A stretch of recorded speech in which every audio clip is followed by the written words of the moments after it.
Cash. The knock. People in Millfield knew the rule.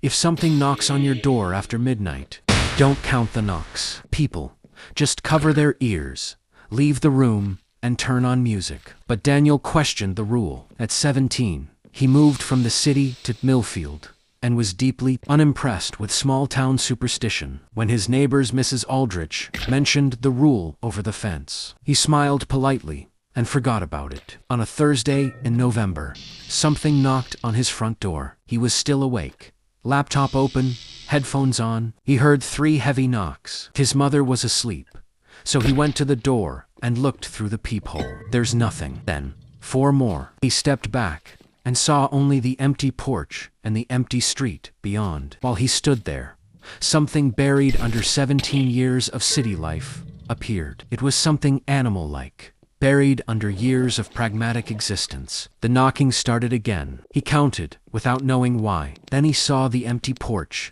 and the empty street and the orange smear of a streetlight in the distance. He almost opened the door, but some vestigial, animal-like thing, buried under the city's influence, made him pause. He had counted 7 knocks. The knocking felt different this time. It was deliberate, like something holding its breath. He could almost feel the vibrations through the door and the walls, through the floor, beneath his bed. On the next morning, he went to Mrs. Aldrich.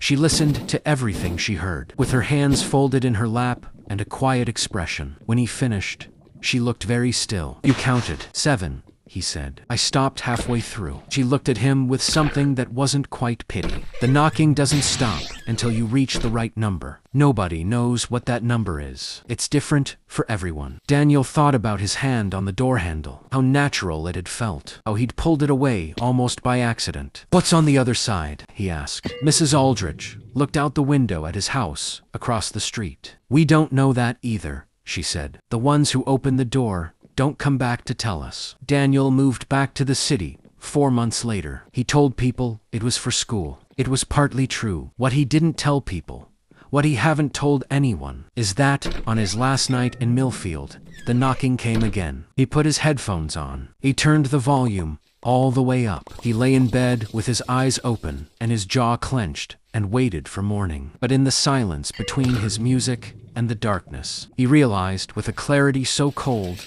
it felt like falling, that he had been counting anyway. All he needed to know was the right number.